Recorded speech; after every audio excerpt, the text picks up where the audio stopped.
Breaking news! The Los Angeles Chargers are on fire, and the NFL just got a whole lot more interesting. 3 games, 3 wins, and absolute domination of the AFC West. Fans everywhere are asking the same question: are we witnessing the rise of a new powerhouse under Jim Harbaugh? Stay tuned, because what went down against the Denver Broncos might just prove this team is for real.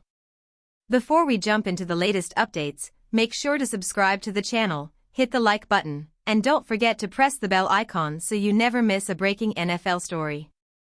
Now, let's dive into the action. The Chargers are 3-0, both in the league and in the division, something we haven't seen in well over a decade. The last time this franchise started a season this strong? You'd have to go back to the early 2000s. That's how long it's been. And this isn't a streak against weak competition either. The Bolts are doing it against real, tough opponents. Take Sunday's game against the Broncos. Denver's defense showed serious potential, forcing the Chargers into a battle that felt more like January football than September. Courtland Sutton had his moment. J.K. Dobbins broke free for big plays. And for a while, it felt like the old script was playing out again, the Chargers building a lead only to give it away. But not this time. This time, the Chargers proved they're different. They held their ground, fought back, and finished the game with authority. And when the dust settled, the scoreboard made one thing clear: the AFC West belongs to Los Angeles right now. This isn't the same team fans used to joke about chargering. That label? It's been left in the past. If anything, it's Denver who found themselves on the wrong side of yet another heartbreaking finish. And so the question becomes, is this just a hot start, or the birth of something far bigger? The truth is, this win says as much about the Chargers as it does about the Broncos. Because let's be clear, Denver's defense is no joke. They're not just solid, they're vicious. Right now, you can put them in the conversation with the NFL's most feared units. Their front 7? Absolutely relentless. Nick Bonitto was a wrecking ball, racking up sacks and disrupting plays all night. And it wasn't just him, that entire defensive line was eating, forcing Justin Herbert into constant chaos. Herbert was sacked 5 times. 5. And half the night he was running for his life, trying to create plays while bodies were collapsing all around him. To make things even tougher, the Chargers' offensive line was falling apart like dominoes. Trey Pipkins went down. Then Becton with a head injury.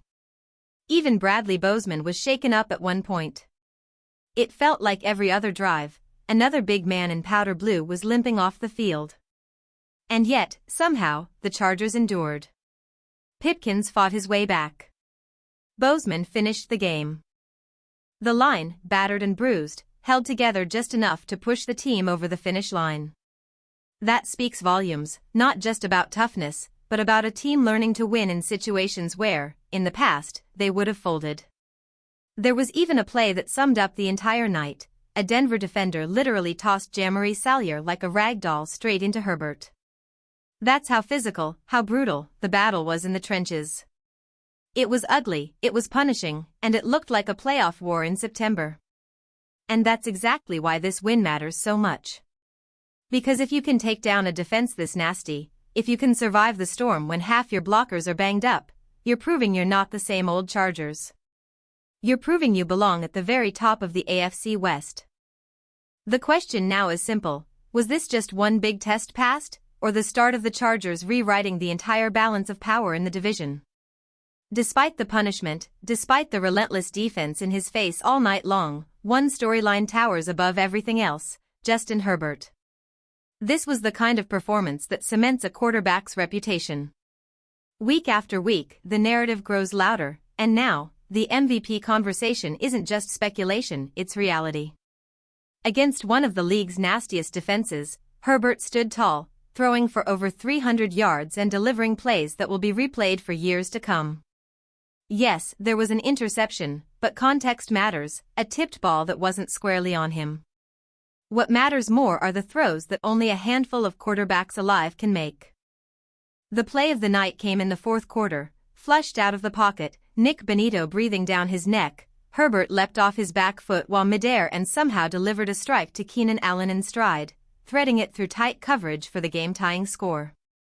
That wasn't just skill, that was willpower. That was toughness. That was leadership. And that's why people are no longer calling him just a top 5 quarterback. The debate now? Is he top 3? Top 2? Some are even saying he belongs in the same breath, or perhaps ahead of Josh Allen and Patrick Mahomes. Watching him drag his team through that storm, refusing to break, it's hard to argue otherwise. But Herbert wasn't alone in rewriting the story of this game. Quentin Johnston deserves flowers of his own. Drafted amid questions, compared endlessly to Zay Flowers, Johnston has not only silenced the doubts, he's flipping the script entirely. Through 3 games, he's emerging as the Chargers' go-to-big play weapon, thriving in clutch moments and showing why the front office bet on his size, speed, and explosiveness. Think about it, 3 weeks into the season, the Chargers are undefeated in the division, Herbert is in MVP form, and Johnston is playing like a WR1. Nobody saw this coming. Not like this. And yet, here we are, watching a version of the Chargers that feels like it belongs to another universe. A universe where this team doesn't collapse, doesn't fold, and doesn't play second fiddle to anyone. Quentin Johnston isn't just fitting into this offense, he's becoming the spark that changes games. Week after week, he's proving himself against top competition. This time, matched up against Pat Certain, one of the league's premier corners, Johnston still found ways to create separation, haul in critical catches, and tilt the momentum in the Chargers' favor. That's not luck. That's talent answering the call when it matters most. And here's the thing, this isn't just a one-off hot start. The Chargers have built an offense that spreads the ball beautifully, forcing defenses to pick their poison. Keenan Allen still commands respect. The tight ends are contributing. Even the backfield is finding rhythm. But when the game swings toward big moments, it's Johnston stepping into the spotlight. From being questioned as a draft reach to now becoming Herbert's go-to weapon for explosive plays, he's rewriting his own narrative in real time. But Johnston wasn't the only player forcing the league to pay attention. Another young star who made his mark in this game was Omarion Hampton. And this breakout feels especially sweet. All offseason, the talk around him was full of doubts, some even wondered if he'd see meaningful touches early. Well, those doubts have been erased. Hampton ran with a mix of power and patience that's rare for a rookie, showing flashes of a back built for this harbaugh system. Yes, part of his opportunity came when Najee Harris went down with an injury in the second half. But what Hampton did with those carries was the real story. He turned them into hard yards, into momentum-shifting runs, and into proof that he belongs on this stage. You could see the confidence grow with every touch. And if this is only the beginning? The Chargers may have found their future workhorse.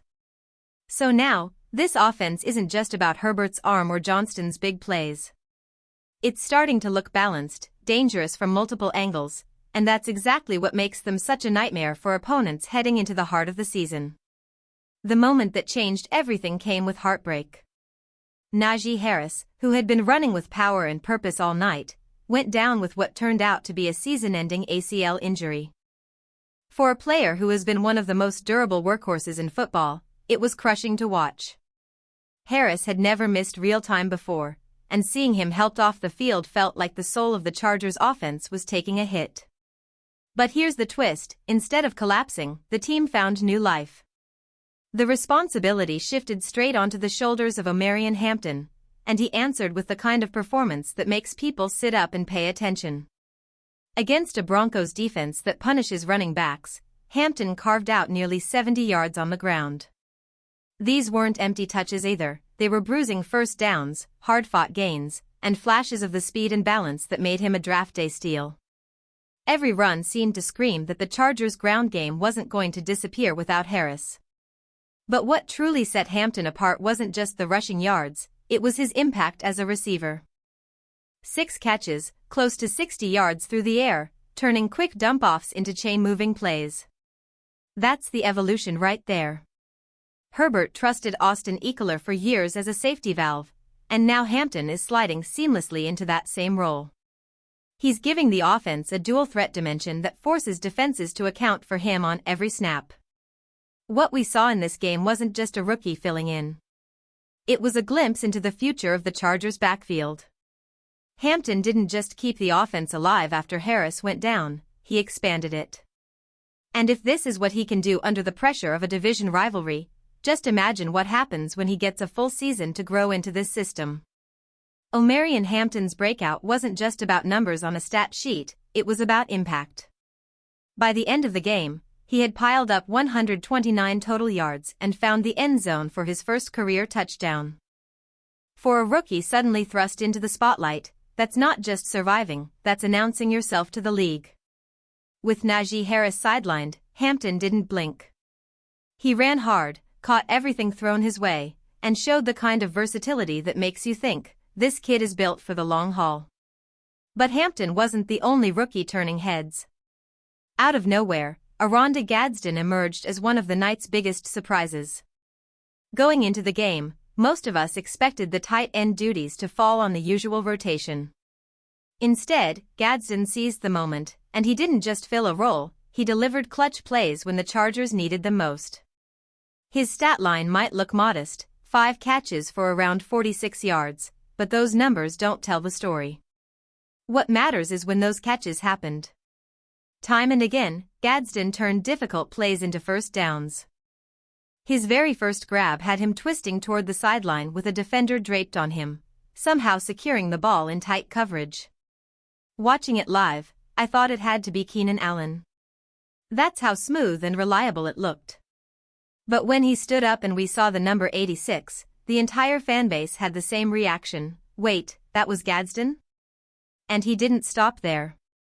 On the Chargers' final drive, when every yard mattered, Gadsden delivered again, back-to-back catches that set the stage for the game-winning points. He wasn't just another name on the roster anymore. He was a difference-maker, the kind of rookie who suddenly makes the future look a whole lot brighter. Oronde Gadsden didn't just show flashes, he looked like a safety valve Justin Herbert could lean on in clutch moments. Even though he didn't come away with a touchdown, the intent was clear. Herbert looked his way in the red zone multiple times. A couple throws were rushed, one sailed high, another came up short, but the opportunities were there. And when a quarterback keeps looking your direction in the tightest parts of the field, it tells you everything you need to know. Trust is building fast. That's why it's not crazy to think we might be watching the rise of the Chargers' next true TE1. Tyler Conklin was supposed to be that guy this year, but he hasn't delivered. Then along comes Gadsden, out of nowhere, and suddenly the offense feels like it has another weapon teams have to respect. You can almost feel it, this is just the beginning. But let's not stop there. Because while the rookies stole a lot of the spotlight, the defense quietly dominated. Derwin James once again played like the heart and soul of this unit. 12 tackles. Multiple tackles for loss. A sack that shook the stadium. Plays like that remind you why he's one of the most feared safeties in the league. Defensive Player of the Year might be a long shot for a safety, but with the way James is playing, you can't dismiss the thought. He's everywhere, all the time, holding this defense together. And he wasn't alone. Tart was a wrecking ball on the defensive line, delivering hits that left the Broncos rattled. Jamari Caldwell? The rookie clogged up rushing lanes so effectively that Denver barely scratched out double-digit rushing yards in the first half. Add Ntuli Tuipulotu to bringing steady pressure off the edge, and you've got a front that made Bo Nix's day miserable. The Broncos quarterback limped to barely 150 yards and a single touchdown. This wasn't just a win, it was a statement. The Chargers' defense is playing with attitude, discipline, and bite. And when you combine that with the sparks we're seeing from these young playmakers on offense, it sends a message loud and clear. This team is for real, and the rest of the league better pay attention. The Chargers aren't just winning games, they're sending shockwaves through the entire league. 3 weeks in, 3 straight victories, all against AFC West rivals. That's not just a good start, that's domination. And here's the kicker, no other team in the division has a single win against a rival yet. The NFL threw the toughest opening schedule at the Bolts, and instead of stumbling, they turned it into their biggest advantage. Think about what that means. The Chiefs and Broncos are already 3 games behind in the race for the West. That's not just a gap, that's a mountain. Catching the Chargers now is going to take something close to a miracle, and every week that gap will only grow harder to close. But it doesn't stop with the division. Right now, the Chargers aren't just sitting at the top of the AFC West, they're sitting at the top of the AFC itself. And even more than that, when you scan the standings across the entire league, only 6 teams remain undefeated. Thanks to those division wins, the Bolts are standing tall at number 1 in the NFL. Number 1. Let that sink in. This is the Harbaugh era, and it's not hype, it's reality. A new identity. A new edge. A team that isn't just playing good football, but punishing opponents, silencing critics, and making believers out of everyone watching. Picture it now. The Chargers not just fighting for the division, but lining up against the Bills, or the Colts, with the AFC crown on the line. Can you see it? Because it's starting to feel real. The foundation has been laid, the statement has been made, and the rest of the league has no choice but to take notice. So here we are. 3 weeks in, undefeated, sitting on top of the mountain. The Chargers aren't just contenders, they're for real.